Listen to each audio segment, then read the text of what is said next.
kiss for you.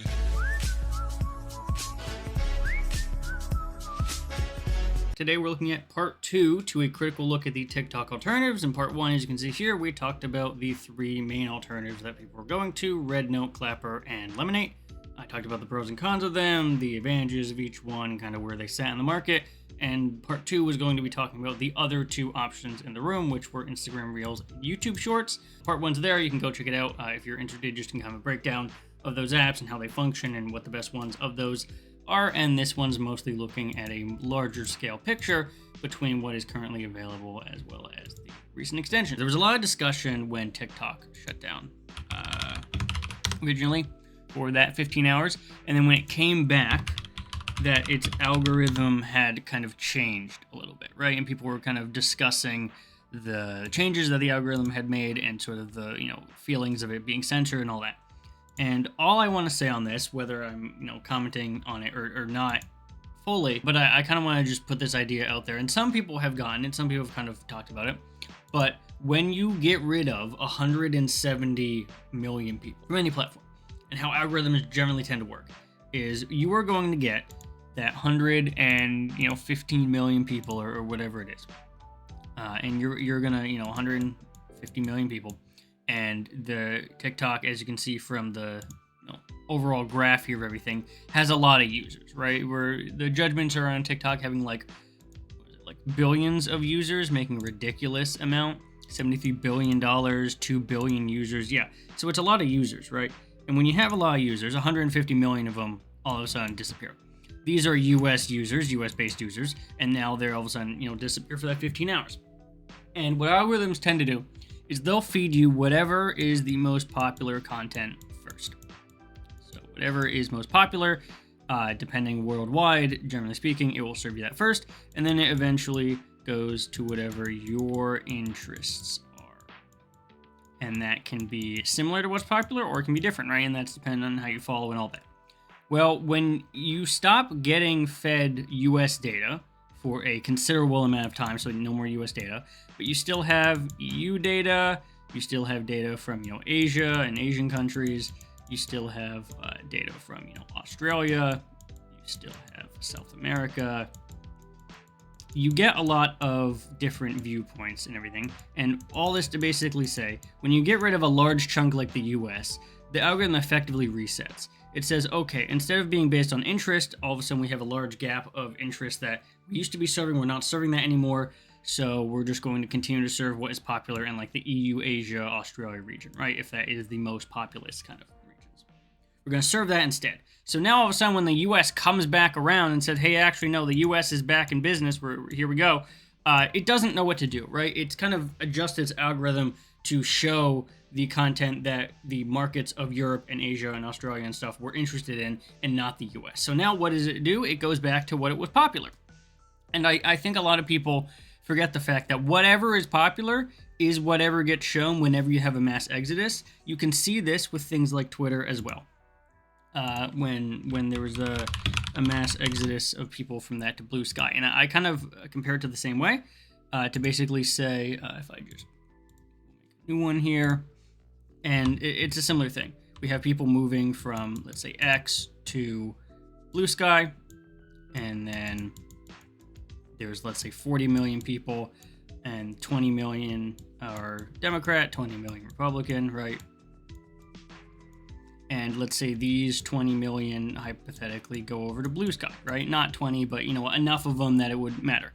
So now X has 30 million people, 20 million of which are Republican or right-wing content in general, and 10 million are Democratic, right? So now the algorithm is going to give you what's popular, whether it be whatever was popular before or whatever is being posted now. Generally speaking, when a mass exodus of things happen, you are going to shift what you're doing to the more popular side. In this case, when X has an even split, it's about even. When people move to Blue Sky because they're tired of other things happening on the platform, now all of a sudden you have way more people on this section than you do on the other section, so this becomes the popular section that more content gets pumped to, effectively creating a cycle where the people here that are left get mad of all the content here that they think is being flooded into the site, and so then they move over to Blue Sky as well. you get this cycle that the more popular content, which is the one that is based on the most amount of users on the platform, keeps getting fed to everyone, right? And for the majority of the platform, that works. For these people here, it doesn't work, so they leave. It's a cycle that keeps going. It's a similar thing in this kind of mess here, is when people got back from TikTok for the US, they saw the algorithm and like, oh, they're censoring stuff and they're giving us all these things that I didn't used to before. And that's basically just showing that when the US left, what ended up being popular in the US and in other regions was, generally speaking, right-wing, right-leaning content, because that is what is popular at the moment. Regardless of how your opinion on it feels, what was popular in the moment was that. It was talking about Trump. It was talking about the US elections in any capacity. It was talking about the German elections. It's talking about all these elections that are happening that are, generally speaking, moving to the right. And so when the US comes back and sees all the popular stuff and sees it's all, stuff that they weren't necessarily interested in, or maybe not, politically aligned or whatever, they start to get really annoyed and be like, oh, the algorithm's changed, right? And the algorithm hasn't changed. All it's done is given those people that left the content that it used to give them, which is the popular content. The popular content, in this case, from the election, from all the elections happening, was more right-wing, and so that's what people got, whether it was with their affiliation or not. I would suspect then, in a couple of days, when it kind of reacclimates, that stops being the case. And the reason I brought Twitter up is because it is a similar example of that. When people leave to go here, it's going to flood with whatever's popular. The moment X stops being a platform where the right-leaning stuff is popular, it gets back to normal. The problem is that's not necessarily going to happen if all the people that are opposed to that move to a different platform. And generally, that's kind of how the algorithms work. If you want to get better, you have to give it something to get better. It does not get better by itself, really. And I think that's kind of a point that a lot of people miss, is whatever the more popular, more populous part of the country or part of the world has content in it, that's what the algorithm is going to feed, is whatever's popular. And the lesser people move out, it gets worse and worse, right? It feeds more into populism, more into that demand, because the demand is there. And so I think those two things are kind of important factors, is that there's a lot of people on these platforms, in TikTok, in Reels, and all that. A lot of people, a lot of views, a lot of all that. And because of that, you get a lot of sentiment and really reactionary sort of views that I don't think are super accurate to, generally speaking, what ends up happening. If you're curious where the numbers from the thumbnail are, 200 billion and 70 billion, well, they're right here. So this is from the data directly from Facebook, Instagram, Meta, the annual investor reports. At least for Reels, 200 billion Reels are played across Instagram and Facebook every single day, which is a crazy large number, but it is what they are reporting. And then we can go and check YouTube Shorts are 70 billion every day, and that's only on one platform, so it kind of stretches out. Also, 2 billion people use it monthly. Same thing with Instagram Reels as well. You have 2 billion people monthly. There is a lot of discussion on a lot of platforms and social media in general about migration to things, as I said before, like RedNote or other platforms. I have a little handy chart that I made at the end of the first video. Link into the description there if you want to download it and have a closer look. But basically, this chart was a broad summary of my feelings on it. And it was that even though people are saying that they're going to RedNote or Clapper or Lemonade or these other platforms, they're really not. Overall, what's happening is if you don't follow this extensively and you're not constantly online, what's going to happen is TikTok goes down and you're going to choose, most likely speaking anyway, these two options right here. You're going to choose either YouTube Shorts or Instagram Reels. You may see some people going to RedNote just based on the fact that it's a completely Chinese-owned system and retaliation. But if TikTok does end up getting banned, the largest quantity of people are going to be going to these alternatives. And as I mentioned in that first video, the reason for that is because RedNote and Lemonade are more Instagram-like applications versus Shorts and Reels, which are very heavily TikTok-based applications that are trying to be TikTok as close as possible. The pros, TikTok UI, right? If you're going to look for something that's forward-thinking, it's TikTok UI. The creator ecosystem, people are already on Instagram. It connects relatively nicely to that. They're all on the same side as your Instagram stuff. Unlike something like Threads, you don't have to make and download a whole new app with a whole new account. It has a decent algorithm and its meta-controlled ecosystem. The algorithm search function-wise is pretty decent. easy social settings. There's a lot of settings and things you can do and tweaks that you can make. I don't recommend it ultimately because there's a couple issues. One, you can't search for Reels. You're not going to find Reels automatically. You're going to find Instagram posts, and Instagram pages, and galleries and stuff, but you're not really going to find Reels content. The second thing, a lot of AI has infested this app, and on top of that, a lot of reposts are infesting this app. I think the reposts are quite big. Much of Instagram Reels content is not Reels generated content. It is TikTok content or Twitter content that has been reposted. And so it doesn't really have its own ecosystem that it kind of goes to, right? I don't believe I can check it here. But yeah, a lot of the Reels content is not stuff that is sort of focused around Reels. It doesn't really have its own ecosystem of creators and its own videos and all that. It basically just has stuff that other people have made with other apps. Part of that is obviously because of its, lack of features and stuff, but also part of it's just that it never really got that ecosystem. It was kind of forced on people a lot of the time and never really kind of made it to where it needed to be. It also didn't have a lot of good tools for editing and music stuff that TikTok ended up having. But let me go back here. So those are main things, right? It's hard to search. Lots of AI infestation, lots of reposting. It didn't really have its own ecosystem around that. And obviously the data collection and sharing is a little bit more of a backend, but it's definitely something to keep in mind that Meta is collecting all this data and it is being used for a lot of things, right? It doesn't really matter about the metadata collection or about most of this stuff. What ultimately matters to most people is what is a better app. If Reels is a better app than TikTok, then people will go to Reels, right? If TikTok is a better app than anything, people are going to stay on TikTok. And that's just kind of the situation that you're in. You're not going to be able to force an app to create and become something it's not, right? Instagram is always going to be the main thing. Reels is always going to be a side object. And that actually works nicely into the next part, which is YouTube Shorts. If Instagram is this idea that you're trying to force something down the throats, Shorts is the idea that we're not going to try that hard to make this. It's going to be here if you want it, which ultimately is the reason why Shorts doesn't succeed. Shorts has the most potential. I recommended Shorts in this section here because while it has a lot of the same problems that Instagram Reels has, it generally speaking has better moderation and a better algorithm that has a little bit more of a Shorts-driven economy. There's less reposts on Shorts, there's more organic content on Shorts, but it has the same issues. You can't search for Shorts, and people think I'm crazy.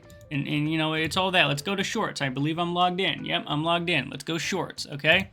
Click on the Shorts button. Search movie clips, right? I'm gonna do the same thing. Did that work? Movie clips. Okay. You get a channel and you get a bunch of movie clips, right? And none of these are Shorts. You eventually go down to here where you have Shorts, right? Send feedback, no searchability here. There's this little wheel here I can go into. I can't even go into, I can add to queue, I can report, I can send feedback. There's no ability to say, hey, more of this, right? If I go to, let's just say this one, right? I have a Shorts, pops up. Okay, so if I want to look at more Shorts like this, what do? I have like, dislike, comment, share, description, save to playlist. That might be don't recommend. I have a don't recommend option. I can ignore this, right? And the only thing that really tells me anything about this is I have a description. I don't have a title, I have a description, and I have some tags, funny and movie clips. That's pretty much it. I can have a little search, so I can search for something. But if I do that, as you can see, it doesn't really pop up. It pops up Shorts. So this might be a problem with this functionality here because there is a Shorts tag, right? And it does say, Shorts here. Show everyone, all right, I'm going to Shorts. I search, okay, this is a comedy show. I click search, and I get, I click it, and it basically pops up a thing at the bottom, and it shows Craig Ferguson, hour-long comedy special, Netflix, hour-long movie, some other comedy clips. There's nothing in Shorts when I do that when I click on that. And if I go and copy the search, I can't. As you can see, I'm trying to copy it. It doesn't work there. And so Craig Ferguson comedy. All right, we'll go over here. We'll type in Ferguson comedy just to show you how that works. And I pop it up. And as you can see, there's no filtering option here. I'm getting the same exact stuff I would get before. I get Shorts at some point, right?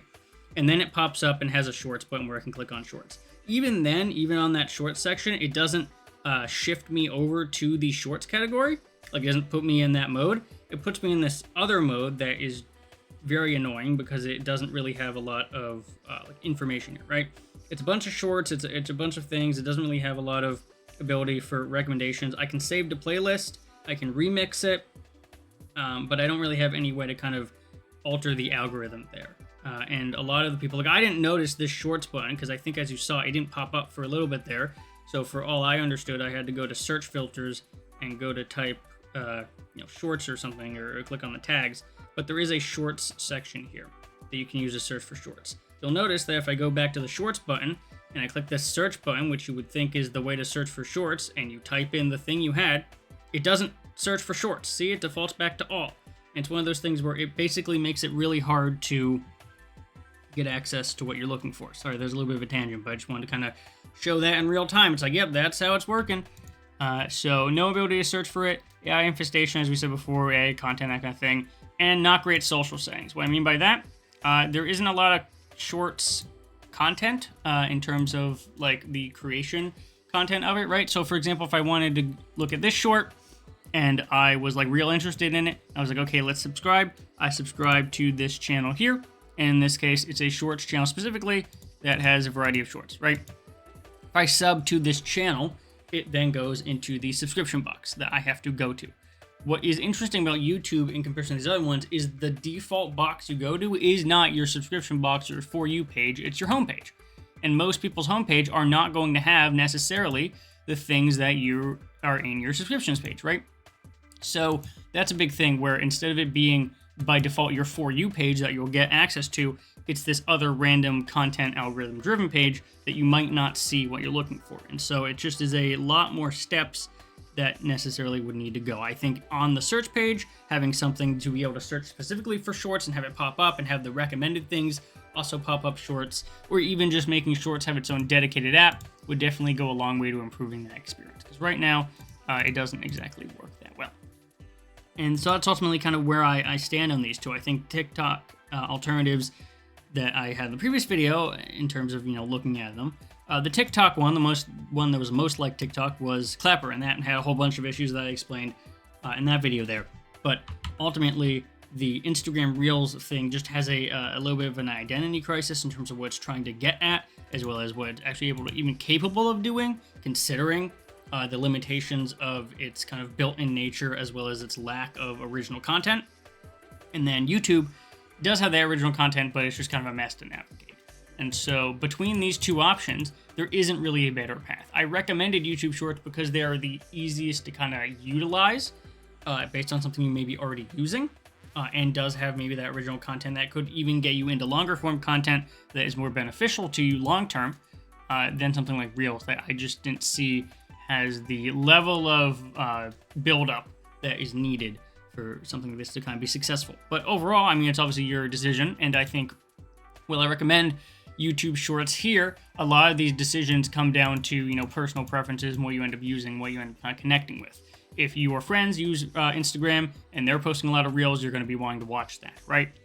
Versus something like YouTube, if you're not, friends don't have YouTube and aren't posting like that, then you might not want to watch it. But overall, I think YouTube Shorts is definitely better in that regard. So between these three here and what I've mentioned here, I hopefully was able to kind of give you a broad understanding of all 5 of these apps and where they stand kind of in relation to TikTok. Overall, as you can see at the bottom here, I have recommended stuff like RedNote and YouTube Shorts and basically disregarded everything else. So hopefully that was interesting. Hopefully you kind of got something out of that and was able to explain it in a way that, hopefully made sense for a lot of people. If you like this kind of content and you like other content like tech reviews and tech retrospectives, I have a lot of that on my channel here, talking about, out of context series, guide videos, reviews that I'm doing, what happened series, more tech support stuff. If you're interested in any of that, make sure to subscribe to this channel here, as well as check out my second gaming channel that's been going pretty well. I do also reviews there, as well as game highlights. So if you're interested and maybe not aware of certain games, I have the Just Gems series, where I highlight various games, as well as my review series that I do to talk about reviews for games that have either come out or I'm interested in talking about and all that. I posted a recent video with some highlights for the gear for hidden gem games, and one of the creators responded, so that was very nice. So make sure you go check out that video if you're interested, and subscribe to the gaming channel if you're interested in that review content retrospective content there, and obviously as well my main channel here.